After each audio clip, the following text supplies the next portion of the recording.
పిలుపు, అలాగే దానికి 3 స్వభావాలను అనేటటువంటి కొన్ని మాటలను మీకు తెలియచేస్తాను.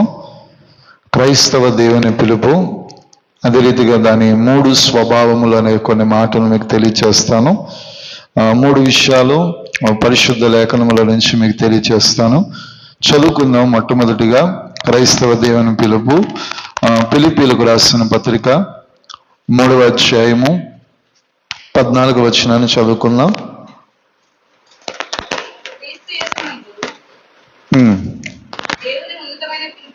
దేవుని ఉన్నతమైన పిలుపునకు కలుగు బహుమానమును పొందవలనని గురి వద్దకే పరిగెత్తుచూ ఉన్నాను.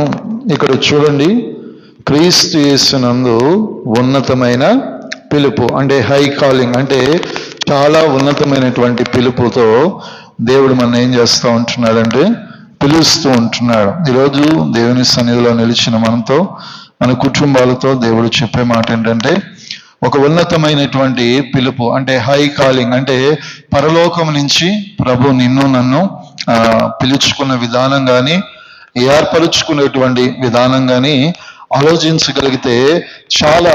ఎందుకంటే నీ మీద, నీ కుటుంబం మీద, అలాగే ఆయన్ను ఆరాధిస్తున్న సకల పరిశుద్ధుల మీద ఆయనకేమున్నదంటే చాలా చక్కటి ఆసక్తి కలిగిన వాడు ఉన్నాడు. ఆ ఆసక్తి కలిగిన దేవుడు నిన్ను నన్ను ఎలా పిలుస్తున్నాడంట? ఉన్నతమైన పిలుపు. అంటే ఉన్నతము అంటే చాలా ఉన్నతమైన స్థితి. ఎవరైనా మనం చూడండి, ఒక మంచి ఖద్దరు బట్టలు వేసుకుని కారులో నుంచి దిగినప్పుడు ఆ వ్యక్తిని మనం ఏమనుకుంటాము? కొంచెం కలిగిన వాడు కదా, కొంచెం బాగా ధన సమృద్ధి కలిగిన వాడు కదా, ఒక కొంచెం పేరు ప్రఖ్యాతులు గలవాడు అనుకుని అతను మీరేం చేయగలుగుతారు? గౌరవించగలుగుతారు. చక్కగా వారితో ఏం చేయగలుగుతారు? మాట్లాడగలుగుతారు. అలాగే ప్రభువు కూడా నిన్ను నన్ను ఆ పిలిచిన పిలుపులో ఉన్నటువంటి తాత్పర్యం ఏంటంటే హై కాలింగ్. అంటే నిన్ను నన్ను ఒకవేళ నీ కుటుంబం కావచ్చు, ఒకవేళ నీ బిడ్డలు కావచ్చు, ఒకవేళ నీ సమీప బాంధవ్యులు కావచ్చు, ఒకవేళ నీ తోటి ఉన్న స్నేహితుల దృష్టిలో ఒకవేళ నీవు చాలా చిన్నతనంగానే ఉండొచ్చు, కానీ ప్రభు నిన్ను ఏర్పరుచుకున్నప్పుడు, ప్రభు నిన్ను ఒకసారి రక్షణ అనుగ్రహించినప్పుడు ఆయన నీకు ఇచ్చేటటువంటి కాలింగ్, అంటే ఆయన నీకు ఇచ్చే పిలుపు ఏంటంటే ఉన్నతంగానే పిలుస్తున్నాడు. హల్లెలూయా. అంటే ఎందుకొరకు ఆయన ఉన్నతంగా పిలుస్తున్నాడంటే ఆయన ఇచ్చేటటువంటి బహుమానం మనం ఏం చేయాలంట? పొందుకోవాలని మనల్ని ఏం చేస్తా ఉన్నాడు?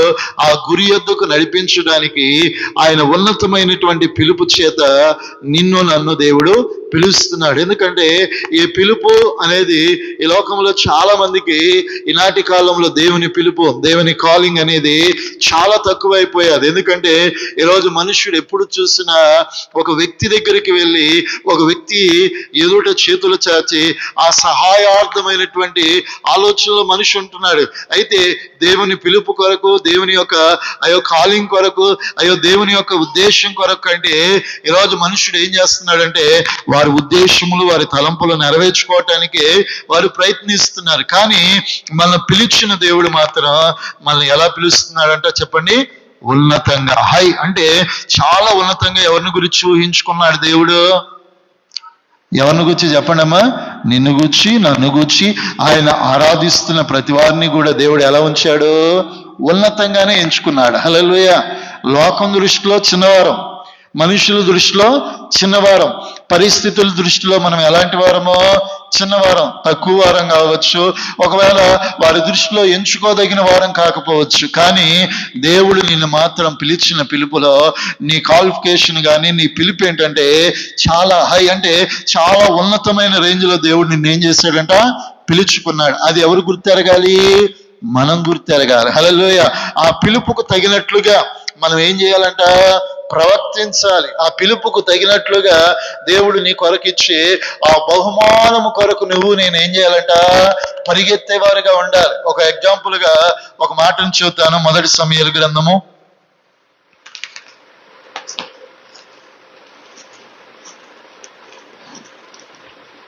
3వ అధ్యాయము 8వ వచనం చదవండి అమ్మా.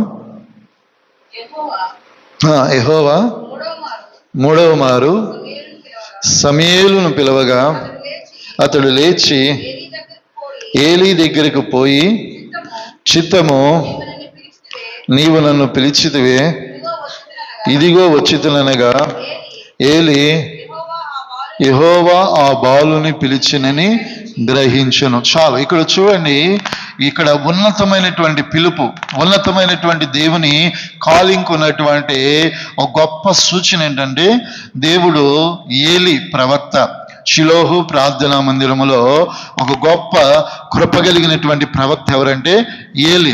తన కుమారులు దేవుని దృష్టికి ఏం చేశారంటే పాపం చేశారు. ఎందుకంటే తండ్రి పరిస్థితి ఎలా ఉన్నదంటే, తన 2 కళ్ళు కూడా మందస్థితి, కనబడని పరిస్థితుల్లో ఉన్నాయి. ఆ తండ్రి కనులు కనబడకపోయేసరికి వారు ఏం చేశారంటే దేవునికి విరోధమైన పాపము చేశారు. ఆ పాపమును బట్టి దేవుడు వారి ఇరువురిని, వారి బిడ్డలను ఏం చేయలేదంట, ఏర్పరచుకోలేదు. అయ్యో, హన్న తన పుట్టినటువంటి మొదటి బిడ్డ అయినటువంటి ఈ యొక్క సమయల్ని ఎక్కడ విడిచిపెట్టింది? చనుపాలు విడిచిపెట్టిన వెంటనే దేవుని మందిరంలో విడిచిపెట్టింది. అతడు ఎదిగి పెద్దవాడు ఇది అక్కడ పరిచయం చేస్తా ఉన్నప్పుడు ఏలీ కుమారులను దేవుడు ఎంచుకోలేదు, కానీ ఈ సమయల్ని ఏం చేస్తున్నాడంట, పిలుస్తున్నాడు. మొదటిసారి పిలవంగానే తన యజమానుడైన ఏలీ అనుకుని ఏలి అడిగాడు. రెండోసారి కూడా పిలవంగానే మరలా ఎందుకు పిలిచేవాడిని ఎవరిని అడుగుతున్నాడు? ఏలీని అడిగాడు. మూడోసారి మరలా వెళ్ళి నన్ను ఎందుకు పిలిచిదివే అన్నప్పుడు ఎవరు గ్రహించారా మాట? ఏలీ గ్రహించారు. అంటే దేవుడు ఈ యొక్క సమూయేలును పిలుస్తున్నాడు. హల్లెలూయా. ఎక్కడి నుంచి? ఈ భూమి ఆకాశముల కంటే ఎత్తైన ఉన్నతమైన స్థలములో నుంచి ఎవరిని పిలుస్తున్నాడు? సమూయేలును. ఎలాంటి పిలుపు? ఉన్నతమైన పిలుపు. హల్లెలూయా. ఎలాంటి ఉన్నతమైన పిలుపు అంటే, ఈ ఏలీ తర్వాత ఆ ప్రజలను పరిపాలించడానికి కానీ, ఆ ప్రజలను నడిపించడానికి కానీ సరైనటువంటి ప్రవక్త అక్కడ లేడు. ఆ ప్రవక్తగా ఎంచుకోవటానికి దేవుడు ఎవరిని పిలిచాడు? సమూయేలును ఏర్పరచుకున్నాడు. సమూయేలును ఏం చేశాడంట? ఉన్నతమైన పిలుపుతో పిలుచుకున్నాడు. హల్లెలూయా. చూడండి, ఈరోజు దేవుడు మనం పిలవాలి. దేవుడు మన జీవితంలో మనం ఎలా పిలుస్తాడంటే ఉన్నతంగా పిలుస్తాడు. ఒక రకంగా చెప్పాలంటే అన్నా జీవితమైన దుర్భరమైన పరిస్థితి ఏంటంటే, బిడ్డలు లేరని తన సొంత అత్తయ్య తనకు ఇంకొక వివాహం చేసినప్పుడు అక్కడ పోరు మొదలైంది. ప్రభు ఎదుట కుమారుని పొందుకుంటే దేవుడిచ్చిన బహుమానాన్ని దేవుడికి ఇస్తే ఆ బహుమానాన్ని దేవుడు ఏం చేసుకున్నాడు? ఏర్పరుచుకున్నాడు. ఎలా? ఉన్నతమైనటువంటి దేవుని పనిని చేయటానికి, ఉన్నతమైన దేవుని రాజ్యాన్ని ఏం చేయటానికి? కట్టడానికి. నమ్మకస్తుడని, పరిశుద్ధుడని ఎవరిని పిలిచాడంట?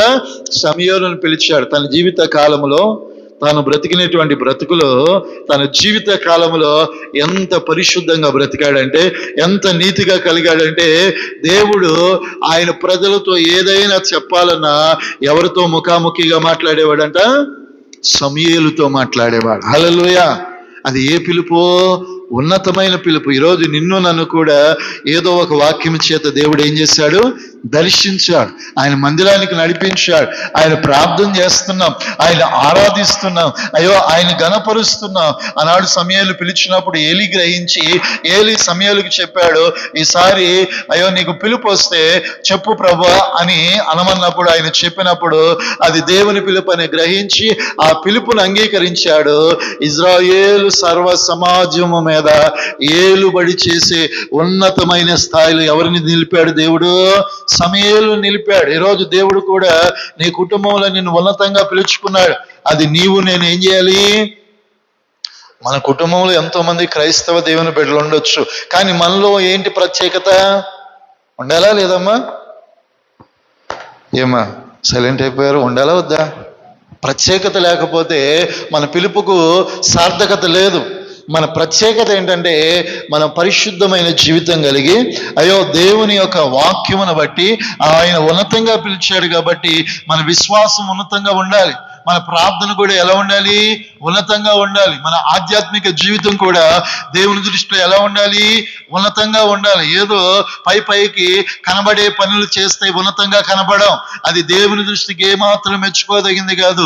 ఈ హృదయపూర్వకమైన భక్తి, విశ్వాసం, ప్రార్థన, నడవడికి ఎవరికి ఇష్టమైనటువంటిది? దేవునికి ఇష్టమైన ఉన్నతమైన పిలుపు. అందుకే ఐ కాలింగ్ అంటే ఒక ఉన్నతమైన పిలుపుతో ఒక క్రైస్తవ విశ్వాసిని దేవుడి లోకంలో ఏం చేశాడంట? పిలిచి ఉన్నాడు. హల్లెలూయా. రెండవదిగా దేవుడు ఎలా పిలిచాడు అంటే పరలోకపు పిలుపుతో పిలిచాడు. చదువుకుందాం. హెబ్రీయులకు రాసిన పత్రిక 3వ అధ్యాయం 1వ వచనం.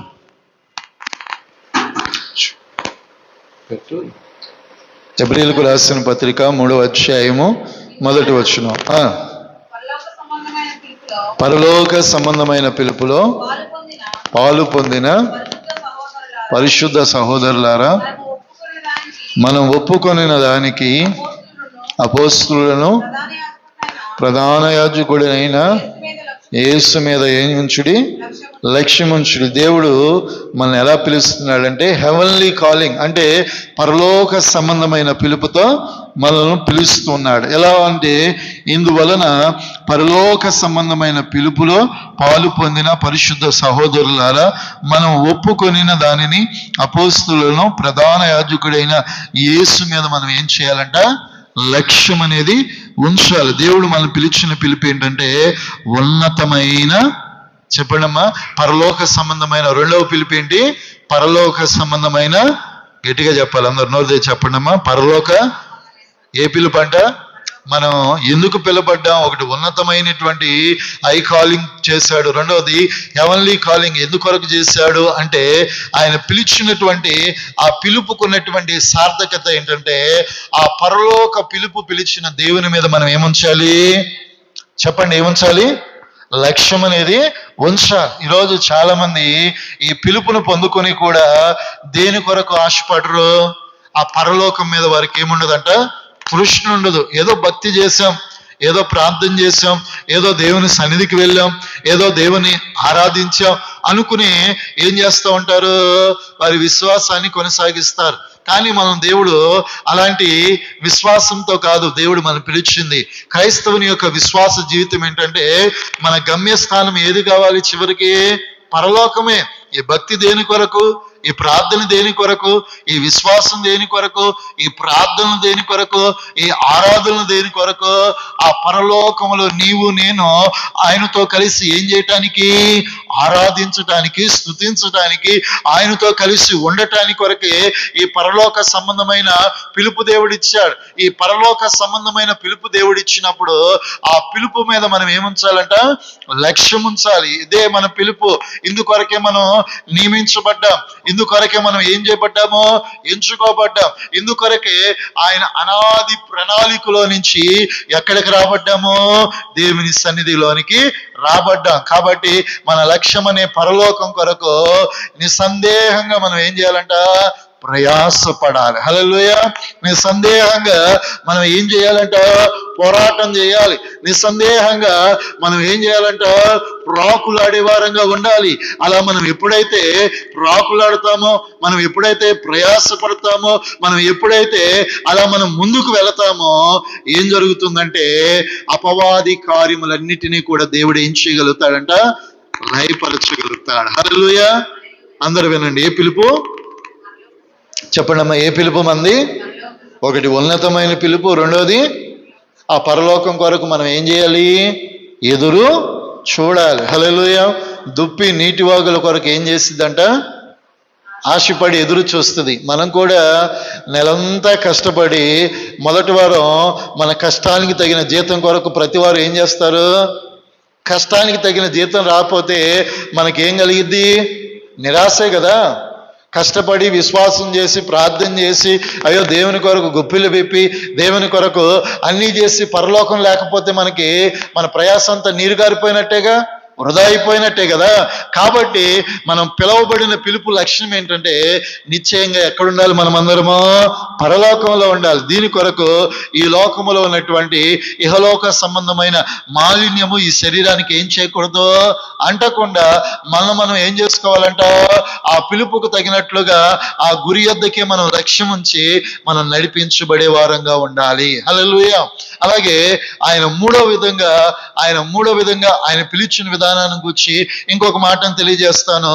పరిశుద్ధమైనటువంటి పిలుపు. 2వ తిమోతి పత్రిక 1వ అధ్యాయం 9వ వచనం. అపోస్తలుడైన పౌలు తిమోతికి రాసిన 2వ పత్రిక 9వ వచనం.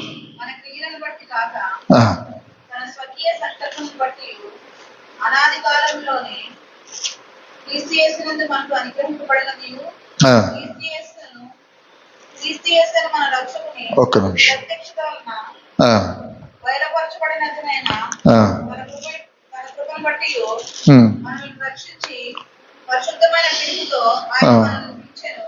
పరిశుద్ధమైనటువంటి పిలుపుతో ఆయన మనల్ని పిలిచెను. చాలమ్మా. చూడండి, ఆయన మనల్ని ఎలా పిలిచాడంట? పరిశుద్ధమైనటువంటి పిలుపుతో మనల్ని కాల్ చేశాడు. హోలీ కాలింగ్ అంటే పరిశుద్ధమైనటువంటి పిలుపు. ఏ పిలుపు అమ్మ? మనల్ని పరిశుద్ధులమైనటువంటి పిలుపు. మనం ఎలా ఉండాలి అనుకుంటున్నాడు దేవుడు? ఆయన అంటున్నాడు కదా, నేను పరిశుద్ధుడను, మీరు కూడా ఎలా ఉండాలి?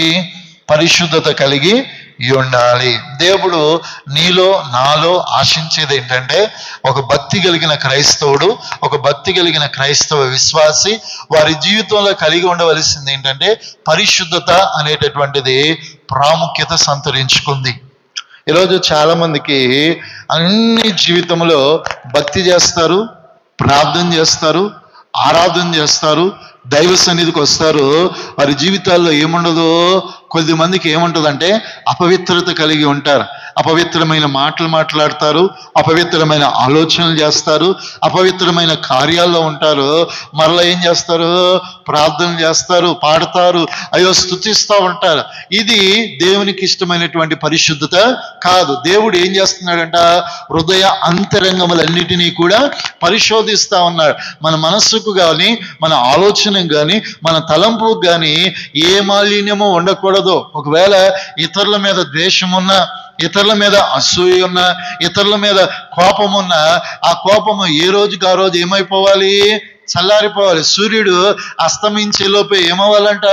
ఆ కోపము, అసూయ, క్రోధం ఏమైపోవాలి? చల్లారిపోవాలి. కొద్దిమందికి ఆ కోపం కానీ, అసూయ కానీ, ద్వేషం కానీ జీవితకాలం ఉంటుంది. నిశ్చయంగా చెబుతున్నా, వారు నిశ్చయంగా పరలోకానికి పోవటానికి ఏముండదు, అవకాశం ఉండదు. పరిశుద్ధత అనేటటువంటిది ఎలాంటిదంటే మన హృదయానికి పట్టిన ప్రతి మాలిన్యం ఏం చేయబడాలంట?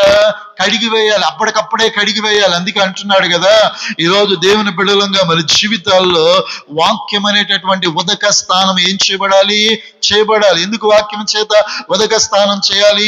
ఎందుకు మీతో వాక్యం చదవాలని దేవుని లేఖనాలను బట్టి ఎందుకు సెలవిస్తున్నామంటే, వాక్యం చదువుతున్నప్పుడు వాక్యం మన లోగిట దాగి ఉన్న పాపాన్ని ఏం చేస్తుందంట? బయట పెడుతుంది. ఆ లోగిట దాగిన పాపాన్ని బయట పెట్టినప్పుడు ఆ పాపాన్ని క్రైస్తవుడు ఏం చేస్తాడంట? ఒప్పుకోగలుగుతాడు. అతడు ఎప్పుడైతే ఒప్పుకోగలుగుతాడో, అతడు ఎప్పుడైతే ఆ పాపమును విడిచిపెట్టుకోగలుగుతారో, ఆ పాపమునికి ఎప్పుడైతే అతడు దూరస్తుడిగా ఉండగలుగుతాడో, అతని జీవితం ఏమవుతుందంట? పరిశుద్ధంగా మార్చబడుతుంది. హల్లెలూయా. అందుకొరకు దేవుడు ఏం చేశాడంట? పిలిచి ఉన్నాడు. ఇంకొక మాట, 1 పేతురు పత్రిక 1వ అధ్యాయము 10వ వచనాన్ని చదువుదాం. 1 పేతురు పత్రిక 1వ అధ్యాయం 15వ వచనం చదవండి అమ్మా. నేను పరిశుద్ధుడై ఉన్నాను గనక మీరును పరిశుద్ధులై ఉండుడని వ్రాయబడి ఉన్నది గాక, మీరు విధేయునగునట్లు పూర్వపు అజ్ఞాన దశలో మీకుండిన ఆశలను అనుసరించి ప్రవర్తించక మిమ్మల్ని పిలిచిన వాడు పరిశుద్ధుడై ఉన్న ప్రకారము మీరును సమస్త ప్రవక్తన యందు ఏం కలిగి ఉండాలంట? పరిశుద్ధులై ఉండాలి. మూడవది, ఈ పరిశుద్ధమైన పిలుపులో దేవుడు అంటున్నాడు కదా, నేనేమై ఉన్నాను అంటున్నాడు? పరిశుద్ధుడను. మనం గుర్తించవలసింది మన దేవుడు ఏమై ఉన్నాడు? పరిశుద్ధుడై ఉన్నాడు. కాబట్టి మనం కూడా ఏం చేయాలంటే పరిశుద్ధంగా దేవుని ఏం చేయాలి? ఆరాధించాలి. మనలో దేవునికి విరోధమైన అపవిత్రత ఏదైతే ఉన్నదో, మనలో దేవునికి విరోధమైన ఆ అపవిత్రతను, ఆ మాలిన్యం అంతటినీ కూడా మనం ఏం చేయాలంట? తీసివేసుకోవాలి. దేవుడు అంటున్నాడు కదా, అయ్యో మునుపు ఆ అజ్ఞాన దశలో ఉన్నాం, అక్కడ మంచి ఏంటో తెలియదు, చెడేంటో తెలియదు, ఆ భ్రమలో మన జీవితాలు బ్రతికాం. అప్పుడు తెలియక మనం ఏం చేస్తుంటామో, తప్పుడు మాటలు, తప్పుడు ఆలోచనలు, అయ్యో తప్పుడు క్రియలు చేసి ఉంటాం. ఇప్పుడైతే వాక్యము చేత హెచ్చరించబడుతున్నాము, వాక్యమందు అయ్యో కట్టబడుతున్నాం కాబట్టి మన సమస్త ప్రవర్తన యందు ఏం కలిగి ఉండాలంట? పరిశుద్ధత కలిగి ఉండాలి. అదే నిజమైనటువంటి పరిశుద్ధత. దేవుడు మనం పిలిచిన ఈ పిలుపులో 3వ యొక్క సార్థకత ఏంటంటే పరిశుద్ధత కలిగి ఉండుట. హల్లెలూయా. ఈ పరిశుద్ధత మనలో ఎప్పుడైతే ఉంటుందో, ఈ పరిశుద్ధత మన జీవితాల్లో ఎప్పుడైతే కలిగి ఉంటామో, ఆ పరిశుద్ధత ద్వారా దేవుని రాజ్యాన్ని మనం మొట్టమొదటిగా స్వతంత్రించుకోవటానికి ఏముంటుందంట? అవకాశం ఉంటుంది. ఈరోజు చాలా మంది వారి ఆలోచనల చేత, తలంపుల చేత ఎప్పటికప్పుడు ఏమైపోతున్నారట? అపవిత్రపరచబడుతున్నారు. ఎందుకంటే ఈ హృదయం ఏం కలిగి ఉన్నదంట? ఘోరమైనటువంటి వ్యాధి కలిగింది. దీన్ని గ్రహించగలిగిన నరుడు గాని, గ్రహించగలిగిన మనిషి గాని ఈ లోకంలో ఎవరునూ లేరు. కాబట్టి ఈ ఘోరమైనటువంటి వ్యాధి కలిగిన ఈ యొక్క హృదయాన్ని ఎల్లప్పుడూ కూడా వాక్యం అనే ఉదక స్థానము చేత మనం ఏం చేసుకోవాలంట? పరిశుద్ధపరుచుకోవాలి. ఎప్పుడైతే అలా మనం పరిశుద్ధపరుచుకుని దేవుని ఎదుట మన జీవితాలను సరి చేసుకుంటామో, మన జీవితాలను కడుక్కుంటామో, అప్పుడు ఆ పరలోక రాజ్య ప్రవేశాన్ని ఏం చేసుకోగలుగుతామంట? సంపాదించుకోవటానికి ఏముంటది? అవకాశం ఉంటుంది. కాబట్టి దేవుడు క్రైస్తవ దేవుని బిడ్డలను పిలిచిన పిలుపులో 3 రకాలైన స్వభావాలు. ఒకటేం పిలుపమ్మా? ఉన్నతమైన హై కాలింగ్. అంటే ఒక ఉన్నతమైన వ్యక్తిగా నిన్ను ఎంచుకుని దేవుడు ఈ లోకంలో ఏం చేశాడు?